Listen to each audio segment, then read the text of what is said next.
Applications of Gauss's law. तो जो पहली एप्लीकेशन है वो है electric field due to a infinitely long charge wire. आपको एक इनफाइनाइटली लार्ज चार्ज वायर दे रखा है, मतलब एक वायर है जो कि बहुत बड़ा है। इनफाइनाइटली लार्ज का मतलब ये नहीं कि ये पता नहीं कहां तक, ऐसा नहीं है। जैसे ये वायर है और इसके परपेंडिकुलर सपोज करो आर डिस्टेंस पे ये कोई पॉइंट आपको दे रखा है, यहाँ पे इलेक्ट्रिक फील्ड बताना है due to this charge wire. तो इस आर की कंपैरिजन में वायर की लेंथ काफी ज्यादा है, इसलिए इसको बोला इनफाइनाइटली लार्ज। सिंपल सा मतलब ये है, ठीक है। तो आपको टारगेट समझ में आ गया होगा। एक वायर है जो कि बहुत बड़ा है और उसके परपेंडिकुलर आर डिस्टेंस पे कोई पॉइंट दे रखा है जहां पे आपको इलेक्ट्रिक फील्ड पता करना है, ठीक है, by using Gauss's law. Wire के लिए एक इंफॉर्मेशन हमारे पास है, वायर की लीनियर चार्ज डेंसिटी हमको गिवन है। और लीनियर चार्ज डेंसिटी क्या होती है? Charge per unit area on the wire is called linear charge density. याद है ना लैम्डा का formula, Q by L. Charge on the unit length, यानी कि वायर की 1 मीटर लेंथ पे जो चार्ज की वैल्यू होगी ना उसको हम बोलेंगे लीनियर चार्ज डेंसिटी लैम्डा, ठीक है जी। अब जिस पॉइंट पे हमको इलेक्ट्रिक फील्ड फाइंड करना है उसको मैं एक नाम दे रहा हूं, यहाँ पे P पॉइंट नाम दे दिया मैंने। तो इस P पॉइंट पे इलेक्ट्रिक फील्ड बताना है। तो जब भी आप गॉसेस लॉ अप्लाई करोगे तो सबसे पहला काम आपको ये करना है कि उस पॉइंट से पास होने वाला एक क्लोज्ड सरफेस कंसिडर करना है। कौन सा सरफेस? क्लोज्ड। क्लोज सरफेस आप कोई भी शेप का ले सकते हो, कोई भी साइज का ले सकते हो, उसके लिए आप बिल्कुल फ्री हो, क्योंकि क्लोज सरफेस कैसे भी हो सकती है। गॉसेस लॉ सबके लिए एप्लीकेबल है, लेकिन कैलकुलेशन हमको ही करनी है, इसलिए इस टाइप की क्लोज सरफेस कंसिडर करनी है जिससे हमारी कैलकुलेशन इजी हो, ठीक है ना। तो हम यहाँ पे एक काम करेंगे, क्योंकि वायर ऐसे लेंथ वाइज है यहाँ पे, है ना, बहुत बड़ा वायर है, तो हम इसकी लेंथ के अलोंग एक सिलेंडर कंसिडर कर लेते हैं। मतलब यहाँ पे जो मैं क्लोज सरफेस कंसिडर कर रहा हूँ वो क्या है? वो एक सिलेंडर है। जैसे एक सिलेंडर हमने कंसिडर कर लिया किसी एल लेंथ का, मैं यहाँ पे एक सिलेंडर कंसिडर कर रहा हूं जिसकी लेंथ कितनी है? एल के बराबर है, ठीक है। तो इस सिलेंडर के अंदर कितना वायर आ गया? एल लेंथ का वायर आ गया। भाई एल लेंथ का सिलेंडर अगर इसके चारों तरफ आप कंसिडर कर रहे हो तो इस सिलेंडर के अंदर एल लेंथ का वायर आ जाएगा। तो उस पर चार्ज कितना होगा? क्योंकि गॉसेस लॉ अप्लाई करोगे तो charge with in the close surface आपको पता होना चाहिए। तो यहाँ पे ये जो क्लोज सरफेस है इसके अंदर एल लेंथ का वायर है यहां से यहां तक, तो उस पे चार्ज कितना होगा? तो वायर की 1 मीटर लेंथ पे जो चार्ज है उसको बोलते हैं लीनियर चार्ज डेंसिटी। तो इस एल लेंथ पे चार्ज कितना होगा, जिसको मैं Q इन बोल देता हूं। Q इन का मतलब है charge with in the close surface, तो ये होगा लैम्डा इनटू एल के बराबर। भाई 1 मीटर लेंथ पे अगर चार्ज बता दूं मैं, जिसको हम लैम्डा बोल रहे हैं, जो इस फॉर्मूले से कैलकुलेट किया जाता है, तो आप इजीली बता सकते हो कि एल लेंथ पे कितना चार्ज होगा। लैम्डा को एल से मल्टीप्लाई कर दो, सिंपल, ठीक है। ये तो फॉर्मूला है अपने पास, इसको यूज करना है और इससे हम charge with in the close surface easily बता सकते हैं। अब हम अप्लाई करेंगे गॉसेस लॉ। गॉसेस लॉ ये बोलता है कि कोई भी क्लोज सरफेस हो उससे पास होने वाला जो टोटल इलेक्ट्रिक फ्लक्स है, इंटीग्रेशन E डॉट ds, ये फॉर्मूला होता है किसी भी क्लोज सरफेस से पास होने वाला इलेक्ट्रिक फ्लक्स कैलकुलेट करने का। ये बराबर आना चाहिए Q in upon epsilon not के। Q इन का मतलब क्या है? Charge with in the close surface, जो आपने कैलकुलेट कर रखा है। तो इस फॉर्मूले को अप्लाई करना है। देखो यहाँ पे एक डॉट प्रोडक्ट है और डॉट को जब भी हटाते हैं तो cos थीटा आता है साथ में, यानी कि थीटा आपको पता होना चाहिए। थीटा किसके बीच का एंगल होगा? इलेक्ट्रिक फील्ड और एरिया एलिमेंट के बीच का एंगल होगा।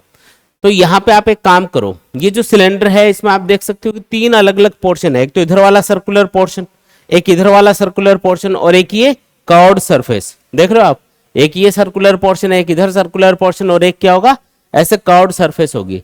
तो सबसे पहले एक काम करेंगे, इन तीनों सरफेस के लिए हम एरिया एलिमेंट या एरिया वेक्टर और इलेक्ट्रिक फील्ड के बीच का एंगल देख लेते हैं। क्योंकि इस फॉर्मूले को ओपन करोगे ना E डॉट ds को, तो क्या आएगा? E ds cos theta. तो वो थीटा देख लेते हैं एक बार। तो ये जो पहली सरफेस है, पहला जो सर्कुलर पोर्शन है ये वाला, इसके लिए एरिया वेक्टर किधर होगा? तो एरिया वेक्टर की डायरेक्शन हमेशा प्लेन के परपेंडिकुलर आउटवर्ड होती है। तो आउटवर्ड मतलब इधर लेना है, ये एरिया वेक्टर की डायरेक्शन होगी। ये सर्कुलर एरिया में A मान लेता हूं एक बार। इधर वाला जो सरफेस है इसके लिए एरिया वेक्टर किधर आएगा? इधर आएगा, ठीक है। इस तरीके से दिखाना है। ये दूसरा वाला पोर्शन मान लो। और जो कर्व्ड सरफेस है उसके लिए किधर होगा? Area vector. तो उसके लिए एक छोटा सा एलिमेंट ले लेते हैं पहले तो सरफेस पे, इसका नाम मैंने ds रख दिया।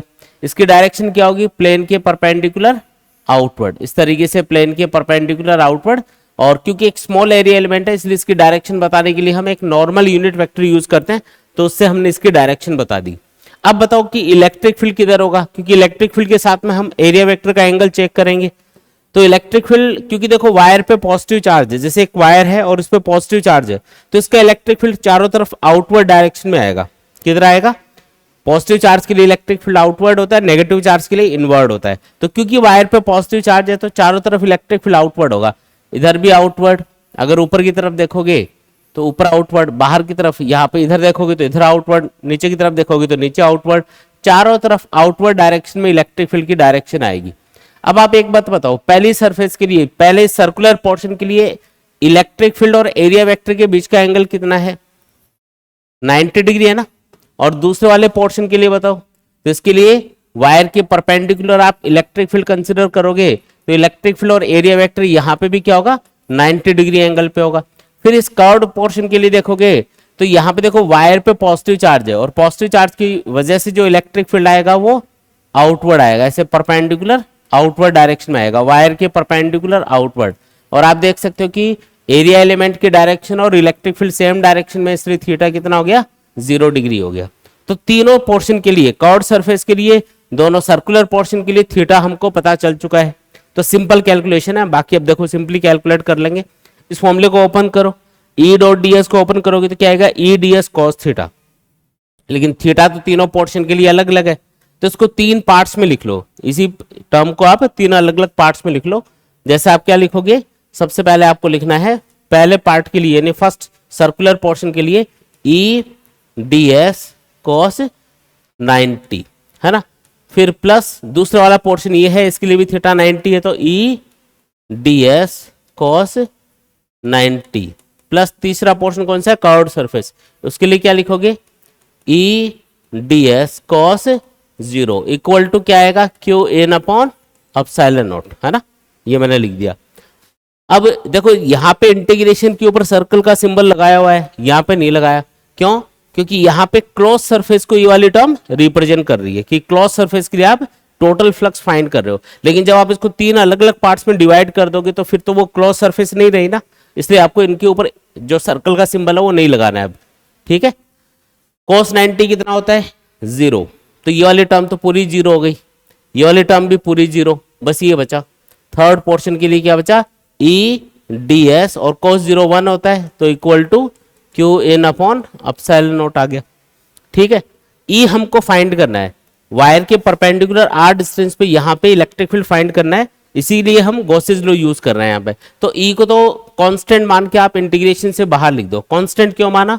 क्योंकि आप पॉइंट आर डिस्टेंस पे वायर के चारों तरफ कहीं भी ले लो, है ना, आर डिस्टेंस पे कहीं भी ले लो। आपने जो सिलेंडर कंसिडर किया ना वो आर रेडियस का सिलेंडर है ऐसे, तो कोई भी पॉइंट जो आर डिस्टेंस पे होगा वो इस सिलेंडर के सरफेस पे आएगा, और सरफेस के ऊपर हर एक पॉइंट की डिस्टेंस वायर से बराबर होने से इलेक्ट्रिक फील्ड भी क्या आएगा? हर जगह बराबर आएगा, इसलिए इलेक्ट्रिक फील्ड को कांस्टेंट मान के बाहर लिखना है आपको।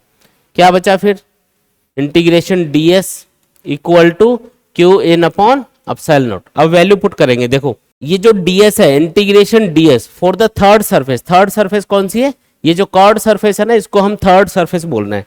कर्व्ड सरफेस का जो एरिया होता है किसी भी सिलेंडर की, कर्व्ड सरफेस का एरिया होता है 2 pi R into H. H की जगह एल ले रखा है अपन ने, तो 2 पाई आर इंटू एल लिख देंगे। तो हम लिखेंगे E into 2 pi R into L, क्योंकि कर्व्ड सरफेस का एरिया लेना है भाई। ये ds क्या है? स्मॉल एरिया एलिमेंट, और ऐसे स्मॉल एरिया एलिमेंट्स के जब आप टोटल करोगे, इंटीग्रेशन का मतलब होता है सम, टोटल, तो छोटे छोटे जितने भी एरिया एलिमेंट लोगे कर्व्ड सरफेस पे, सबका टोटल करने पे कितना आएगा? 2 पाई आर इंटू एल के बराबर आएगा, इसलिए सीधा हम इसको 2 पाई आर इंटू एल लिख देंगे।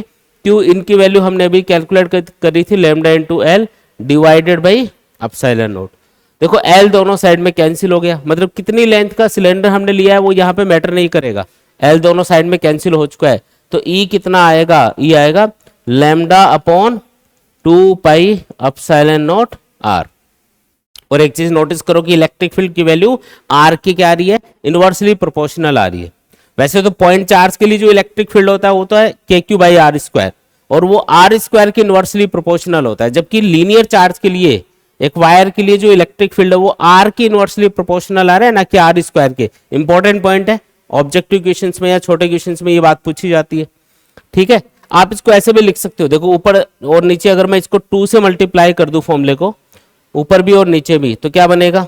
E equal to two lambda upon 4 pi epsilon nought R. और आपको पता है 1 अपॉन 4 पाई एप्सिलॉन नॉट को हम के बोल सकते हैं, इलेक्ट्रोस्टैटिक कांस्टेंट। तो इसी फॉर्मूले को 2k लैम्डा अपॉन आर भी आप लिख सकते हो। ये आपका आंसर आ गया। तो ऐसा भी लिख सकते हो फॉर्मूले को 2k लैम्डा अपॉन आर या फिर lambda upon 2 pi epsilon nought R. ये अपना आंसर आ गया। एक ग्राफ भी है, इसमें कई बार पूछ लेते हैं कि इलेक्ट्रिक फील्ड डिस्टेंस के साथ में किस तरीके से चेंज हो रहा है, ड्रॉ करके बताओ। तो इलेक्ट्रिक फील्ड आर के इनवर्सली प्रोपोर्शनल है, तो ऐसा हाइपरबोलिक ग्राफ बनेगा।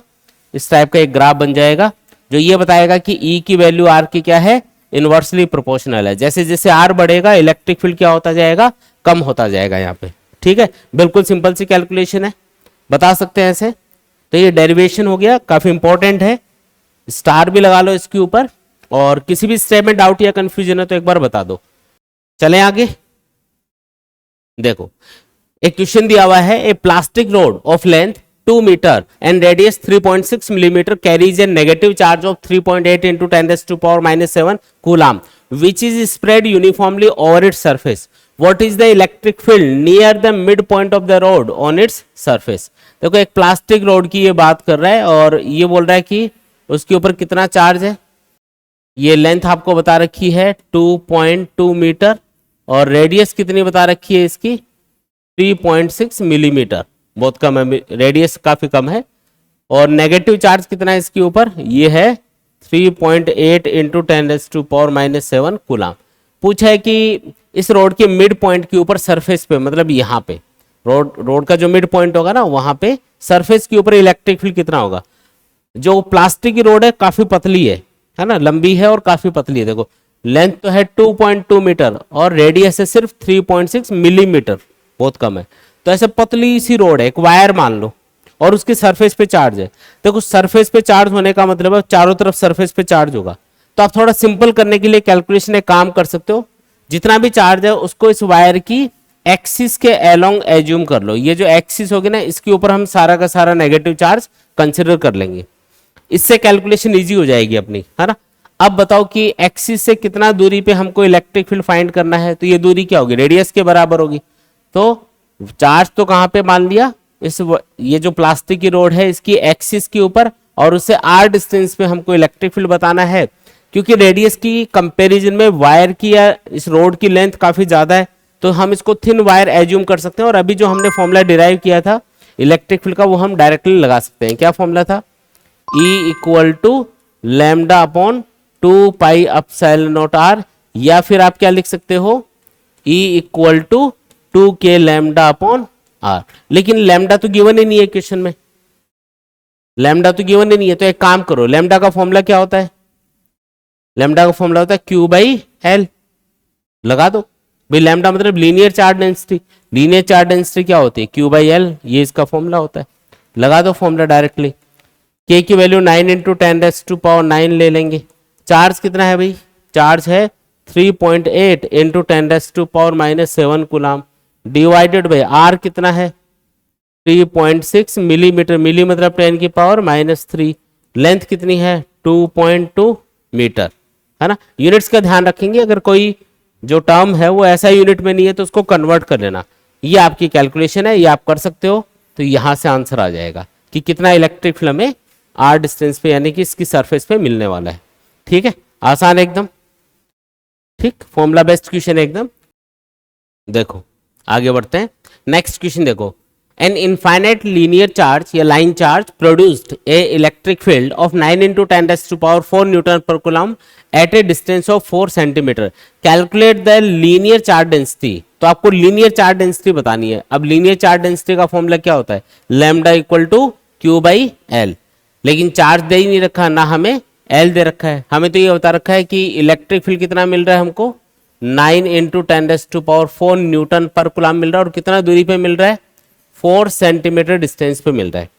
हमें पता है कि जो इलेक्ट्रिक फील्ड है उसका फॉर्मूला होता है E = 2k lambda upon are.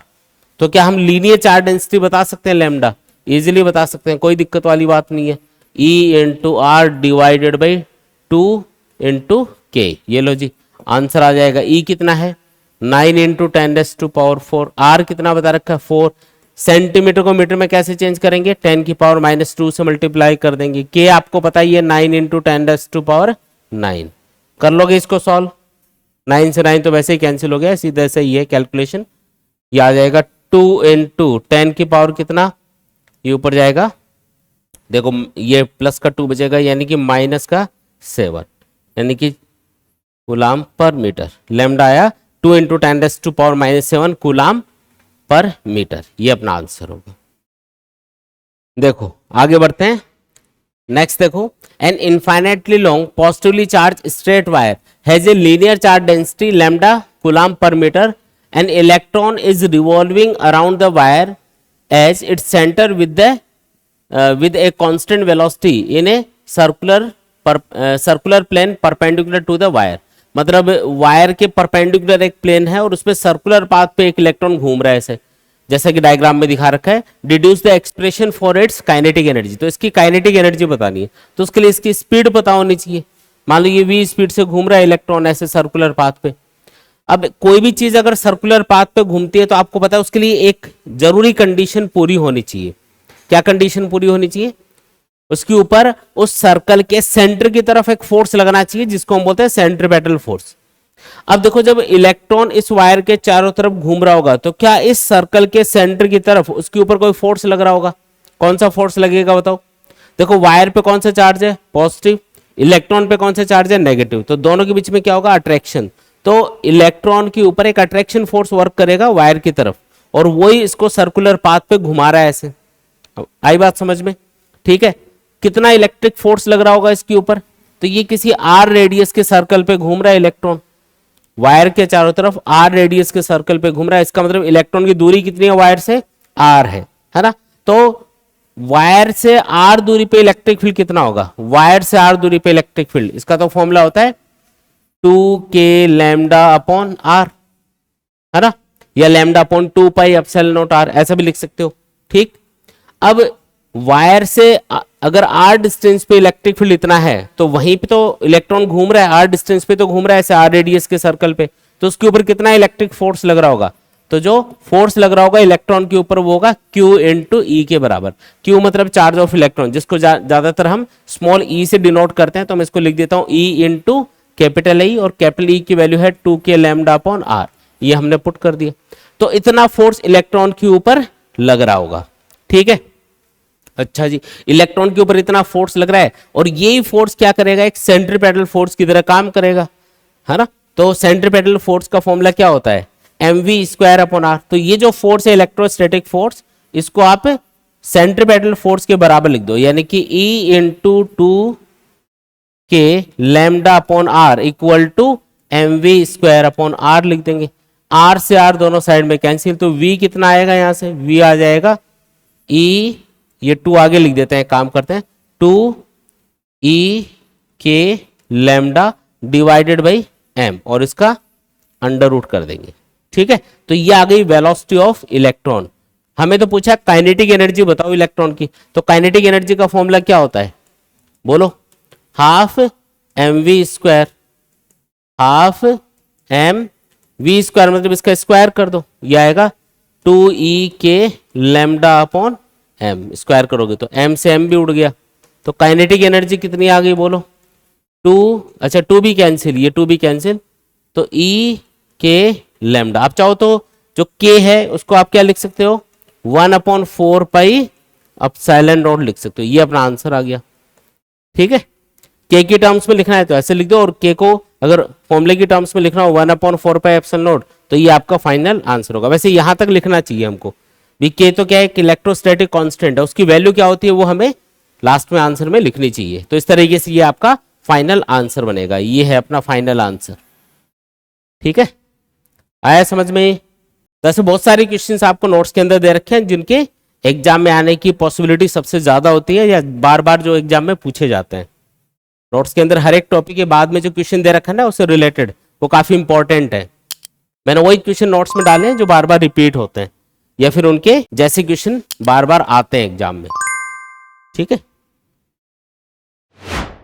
बच्चों काफी बच्चे ये कमेंट करते हैं कि सर हमें नोट्स कहां से मिलेंगे, तो बच्चों आपको नोट्स मिलेंगे हमारी ऐप के ऊपर। ऐप का नाम है physics with Umesh Rajoria. App के ऊपर आपको फिजिक्स नोट्स के अलावा केमिस्ट्री और बायोलॉजी के नोट्स भी मिल जाएंगे। नोट्स तो आपको मिलेंगे ही, इसके अलावा आपको और भी बहुत सारी चीजें ऐप के ऊपर मिलने वाली हैं, जैसे कि इंपॉर्टेंट पीवाईक्यूज जो हम इस सीरीज में कवर कर रहे हैं वो भी आपको ऐप के ऊपर मिल जाएंगे। आपको चैप्टर वाइज टेस्ट पेपर मिल जाएंगे जिससे आप अपनी प्रिपरेशन को प्रॉपर तरीके से चेक कर सकते हैं। इसके अलावा आपको माइंड मैप और फॉर्मूला बुकलेट्स मिलेंगी जिससे आप फिजिक्स, केमिस्ट्री और बायोलॉजी को प्रॉपर तरीके से बहुत कम टाइम में रिवाइज कर सकते हैं। इसके अलावा आपको कंप्लीट एनसीईआरटी सॉल्यूशंस मिल जाएंगे हर एक सब्जेक्ट के। ये जो ऐप है ये आप गूगल प्ले स्टोर से भी डाउनलोड कर सकते हैं, या ऐप का जो लिंक है वो हम इस वीडियो के डिस्क्रिप्शन में शेयर कर देंगे, आप वहां से भी इसको डाउनलोड कर सकते हैं।